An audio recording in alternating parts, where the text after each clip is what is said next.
நிறைய எக்ஸாம் சென்டர்ல கம்ப்யூட்டர் பற்றாக்குறையா இருக்கு, எக்ஸாம் எழுதிக்கிட்டு இருக்கும்போதே ஆஃப் ஆயிருது, அதனாலலாம் போராட்டம் பண்றாங்க நிறைய பேர். இதனால எக்ஸாம் கேன்சல் ஆகுமா அப்படின்னு நீங்களும் நிறைய பேர் என்கிட்ட கேட்டிருக்கீங்க. அது மட்டும் இல்லாம சோசியல் மீடியால ரொம்ப இஷ்யூஸ் போய்கிட்டு இருக்கு. இதுக்கெல்லாம் எஸ்எஸ்சிடி என்ன பண்ணும் அப்படின்னா, எக்ஸாம் கேன்சல் ஆகுமா அப்படின்னு கேட்டா கண்டிப்பா ஆகாது.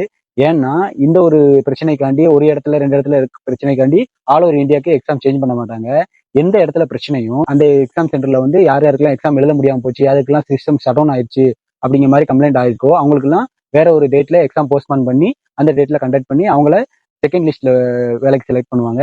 இப்போ உங்களுக்கு நான் என்னோட பர்சனல் எக்ஸ்பீரியன்ஸ் ஷேர் பண்ணுவேன். நான் 2019ல எக்ஸாம் எஸ்எஸ்சி ஜிடி எழுதும் போது பிப்ரவரி எப்போ எழுதுனேன், பிப்ரவரி 14 அன்னைக்கு எழுதுனேன். அப்படி பிப்ரவரி எப்போ எழுதும்போது நிறைய பேருக்கு என்ன ஆச்சுன்னு பாத்தீங்கன்னா, எக்ஸாம் சென்டர்ல ரொம்ப தூரமா போட்டாங்க அப்படின்னு சொல்லி ஒரு கம்ப்ளைண்ட் ஆச்சு. அதுக்கப்புறம் நிறைய பேருக்கு பிசிக்கல்ல ஃபிங்கர் பிரிண்ட் ஒர்க் ஆகல ப்ரோ அப்படிங்கிற மாதிரிலாம் நிறைய கம்ப்ளைண்ட் ஆச்சு. அவங்களெல்லாம் பாத்தீங்கன்னா இப்ப நான் எனக்கெல்லாம் அந்த கம்ப்ளைண்ட் இல்லை, எங்களெல்லாம் 2021 வேலைக்கு கூப்பிட்டாங்க. 2021 ஏப்ரல்லையே எங்களை ஜாயின் பண்ண சொல்லிட்டாங்க.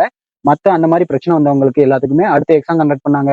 அடுத்து ரீமெடிக்கல் ரீபிசிக்கல்லாம் அவங்கள எல்லாத்தையுமே அடுத்து செகண்ட் பேஜ்னு சொல்லி அக்டோபர் மந்த்ல அவங்களுக்கு ட்ரைனிங் ஸ்டார்ட் பண்ணாங்க. அந்த மாதிரி எல்லாம் நடக்கும், நிறைய நடக்கும். அதெல்லாம் பார்த்து நீங்க பயப்பட வேண்டாம். நீங்க எக்ஸாமுக்கு நல்லபடியா படிச்சிருக்கீங்க, உங்களால இந்த எக்ஸாம் கிளியர் பண்ண முடியும், பாஸ் ஆயிருவேன் ப்ரோ அப்படின்னு சொல்லி நீங்க நினைச்சீங்க அப்படின்னா நீங்க ஆசைப்பட்ட எஸ்சிஜிடி வேலை, எஸ்சிஜிடின்னு இல்லை, நீங்க ஆசைப்பட்ட கவர்மெண்ட் வேலை எல்லாமே உங்களை தேடி கண்டிப்பா வரும்.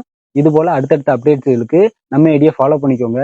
உங்களுக்கு எக்ஸாம் ரிலேட்டடாவோ இல்ல ஏதாவது ஒரு சந்தேகம் இருந்துச்சு அப்படின்னா இந்த வீடியோக்கு கீழே கமெண்ட் பண்ணுங்க, நான் உங்களுக்கு ரிப்ளை பண்றேன்.